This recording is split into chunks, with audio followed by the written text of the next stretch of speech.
about to tap into the best Larry Bird versus disrespectful youngster story ever told. I already know Larry Bird he about to get a youngster the business. He about to get the youngster business. I mean, but people don't pay homage to Bird. Bird was the truth for real. Like he was really him for real. Like he don't really get paid the truth, the true homage to him. Like people just be hating on him. And, come on, man. Like he was a killer, man. He was a sniper. Come on now. But let's tap in. Bird played his last handful of games on the 1992 Dream Team. He got called out by some young college superstars for being old and washed up. And one last time, Larry Bird had to prove that even at his advanced age, there's a big difference between being a good player and being the greatest of all time. Because after that 1992 season, after so many years of giving his blood, sweat, and tears to the game of basketball, Larry Bird's body had completely betrayed him. And no one knew it yet, but he had played his last game in the NBA. I can remember when I first came in that in the league, Artis Gilmore told me one time, he played for Chicago, he said, if you expect to play a long time in this league, you better quit mopping up the floor. And I thought, well, he's crazy because that's what basketball is all about, going after loose balls. And we're getting a little bit older now and feeling the bangs and the bumps and bruises and all that. I can see where he's coming from, but I can't change my style of play. I got to play like that every night because if you go down and get one loose ball that's on the ground, that could be the turning point of the game. And it has been in some instances. That's why he a winning player. Like he was about the winning. He was about hustle. You know what I mean? He wasn't about oh or just like Larry Bird had an all around game. Like you know what I mean? That's why a lot of people don't really notice about his game. Like he had an all around game. Like, he wasn't just a scorer. Like he could rebound. He could pass. He can obviously shoot the ball, but he could do everything on the court. You know what I mean? Like. You know what I mean? Come on now. Like, and Larry Bird won championships now. Stop playing with that man. That man really won in his era. You know what I mean? And then, too, Jordan really couldn't even fuck with Larry Bird, you know what I mean, early on in his career. Like, and I feel like if Larry Bird didn't get hurt and, let's say, the Len Bias and Reggie Lewis and all that, do y'all believe Jordan would have beat Larry Bird? And if Larry Bird didn't get hurt? I don't believe that. You know what I mean? I would have loved to see that. Like Larry Bird and the Boston Celtics, it was whooping Jordan ass back then, and I don't even think Jordan would even be able to still beat Bird. You know what I mean? That because the landscape of the league would have had changed at that point if that situation never happened. Like y'all, let me know in the comments what y'all think. Had back problems. It just gets to the point where you just couldn't play. I mean, you couldn't think, couldn't move, couldn't run. You know, if you can't feel your feet, it's hard to run. But just before he was about to announce his retirement, a longtime rival asked him to lace up his sneakers one last time. But this time, it would be on the same team in what many people have called the greatest team ever assembled, the 1992 Dream Team. Larry was on the fence because of his back, so I said, man, LB, you got to play, man. You got to play. This is our last chance to be together. He said, Magic, my back is hurting. I said, Larry, you don't have to play 30 minutes a game. You can just play 10 minutes a game. He said, all right, I'll play. I said, all I want to do is come down and do a no-look pass to you, and you shoot a three-pointer. We both going to be very happy. My Magic that time, making the defensive rotation, forcing him to put it on the floor. Bird for three. Yes, Bird put down. I just want to say this is just a small step in what our goal really is, to get Barcelona, win the gold medal, and bring it back where it's supposed to be. What may well be the best basketball team ever assembled. And here they are, moments away from their international debut. In the white uniform, Magic Johnson controls the tip. Here's Larry Bird backing in, goes to the fadeaway. A come-from-behind effort against Canada. Bird for three. Telling you, man, that man jumper was green lights. You know what I mean? His jumper was wet. You know what I mean? Like, come on, man. And you couldn't even block that shot either, man. He shot it real high, so it was hard for people to block that shot. But Larry Bird was a sniper for real. Bird hitting his second from downtown. He has 10 points. In the second half, Bird is wide open. That's a And even on the brink of retirement, Larry Bird still had a little something left in the tank. The crowd started cheering. Larry, Larry, Larry.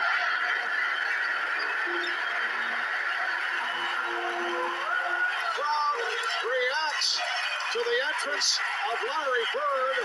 A standing ovation. Get overlooked in transition. Patrick with the pass that misfired. Jordan with the behind the back save. Here's Bird. Yes. And you just knew that Larry Bird was not going to miss that shot after the great save by Michael Jordan. I'm going to send a message around the world today that y'all can give it up. You foreigners can give it up.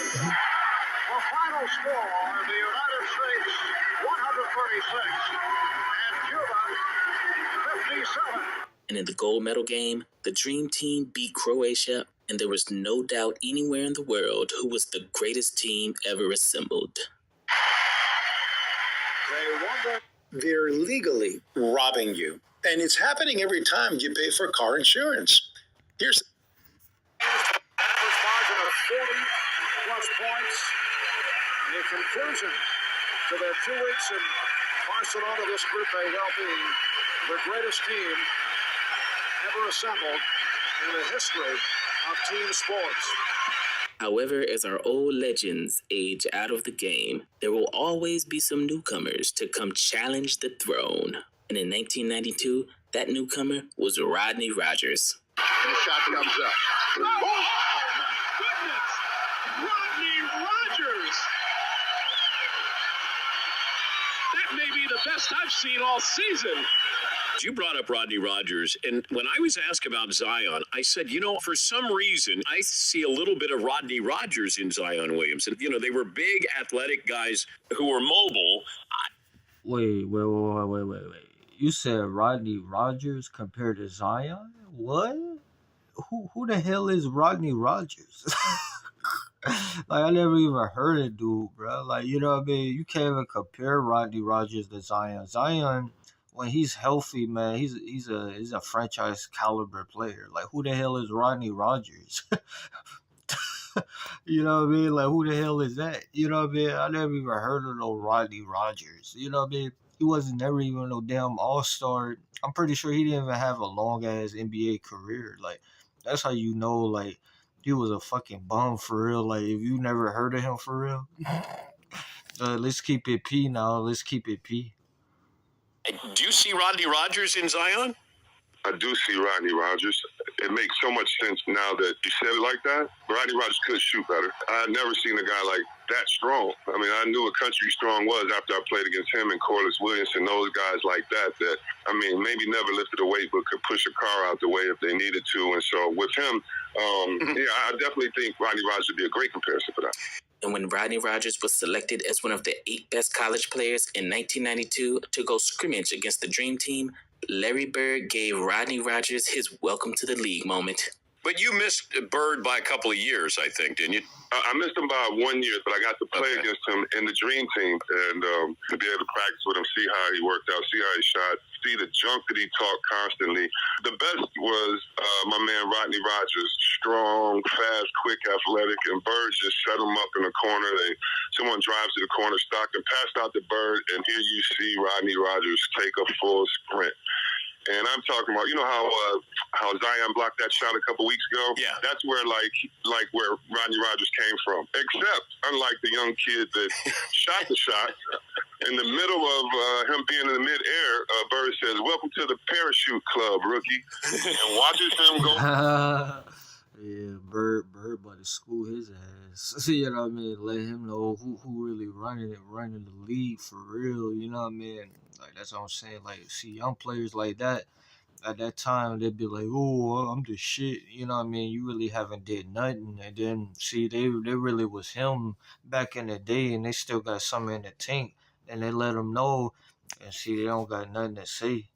They just they just stay quiet. Like you know what I mean? Like I'm pretty sure Bird schooled his ass. By him, shoots the ball, and kept walking down, shaking his head like these dumb youngsters. They'll never get it. And according to some of the guys that played, Larry Bird and the Dream Team basically beat these college youngsters by 100 points. But why was Larry Bird so hell-bent on embarrassing the young Rodney Rogers? Because one day earlier, Rodney Rogers said something that pissed Larry Bird off, and a friendly scrimmage turned into a serious lesson in respecting your elders. You know, when we probably played against him in the Dream Team, you know, that whole situation was amazing. It was 8 of us. It was myself, Bobby Hurley, Allen Houston, Chris Webber, Rodney Rogers, Eric Montrose. Shout out Rodney Rogers, man. Shout out OG. Yeah. And Grant Hill was on that squad. And I kept calling us the crash test dummies. And they want us to come sit in the car and run up against the wall and see how hard it hurts to play against these guys. So we get to La Jolla, San Diego, and we check into the Marriott, and we're walking in the corridor, and we see this tall white guy coming down the hall. And I'm like, damn, that looked like Larry Bird. So Larry Bird coming down the hallway, me and Chris Webber, and Larry Bird, you don't realize how big Larry Bird is until you stand up close to Larry Bird. Larry Bird legit 6'10". So he walked by us and he says, y'all those college guys? And we was like, yeah, we the college guys. And he looked at us and he said, get some fucking rest. It's going to be a long week. And walked off. And we was Damn, he was gonna let y'all know he was gonna get buckets on your ass. Y'all couldn't do nothing about it. Nah, but Larry Bird, he talked trash, but he backed it up though. Like he had the resume. Like he was really him for real. You know what I mean? Like he was him for real. Like I really do believe if he didn't get hurt, and let's say him and Reggie Lewis and Len Bias and all them, like I really do believe if that situation ever happened and all that, like I feel like they would have had Jordan run for his money. Like I don't believe Jordan would have just dominated the East like the way he did.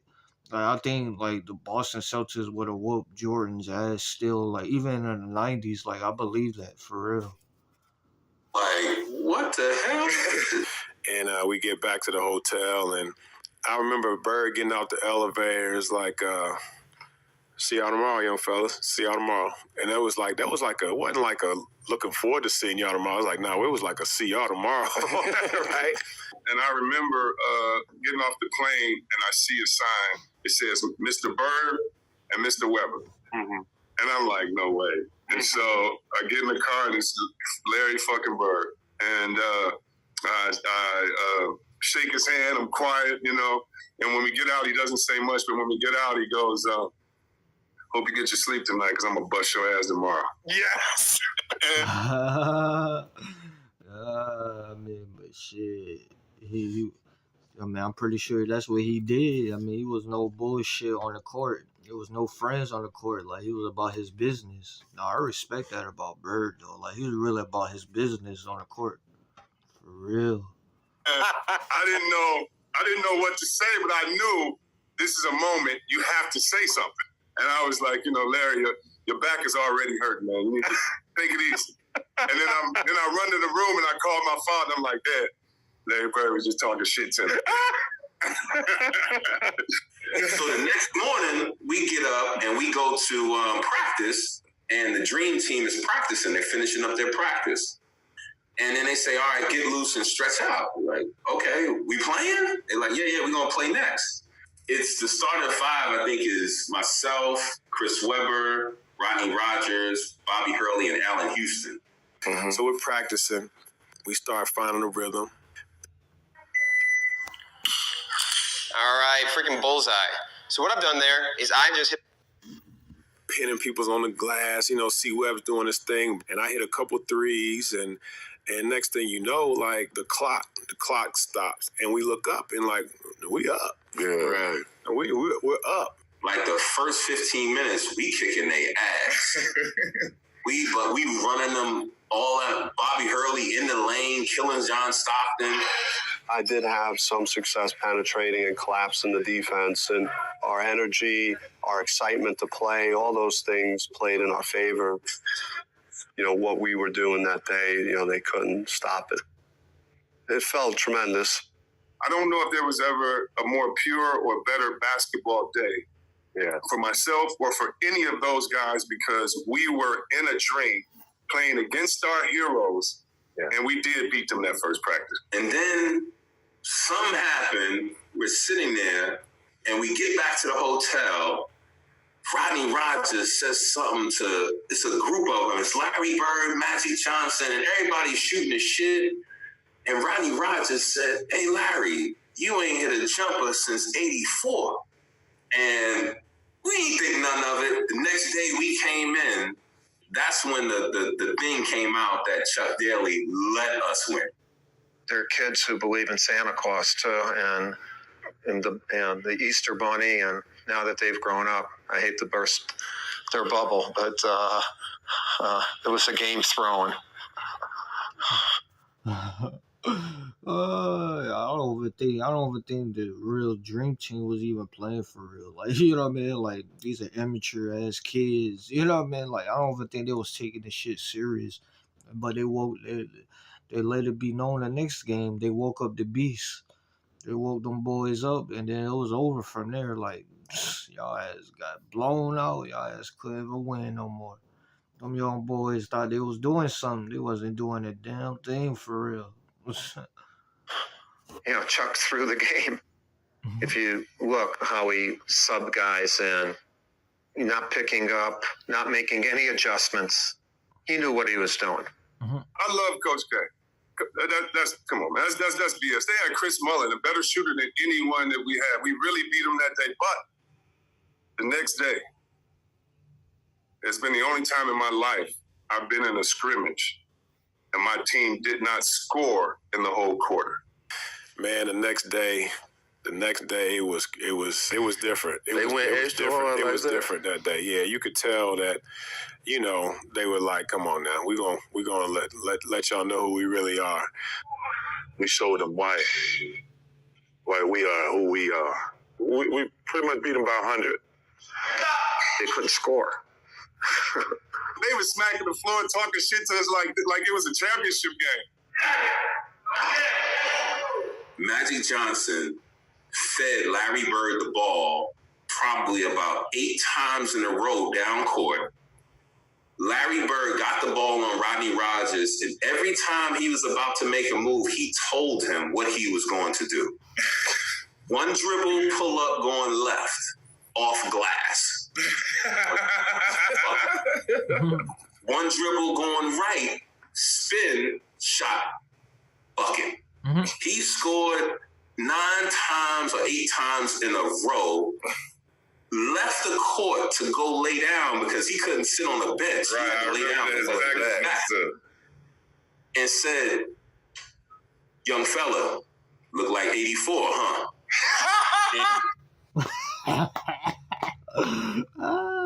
Larry Bird schooling that. Larry Bird let him know who he's the business for real. Fuck you, be like Larry Bird wasn't playing, man. Larry Bird was a bucket. Rodney Rogers, who? You know what I mean? You're not even compared to my resume. You know what I mean? You're not even compared for real. You know what I mean? Like Bird let his ass know I'm really a Hall of Famer. I'm a champion. Y'all ass are nobody in this league. Like who is you, young fella? Last time he made it. So I'm sitting there and I'm like, wow. I said, so that's they kicked our ass for the rest of the week. And It said the rest of the week, guys. They ain't play with you. Nah, they ain't play with us the rest of the week. And this one I was like, this is a different breed. These dumb youngsters, they'll never get it.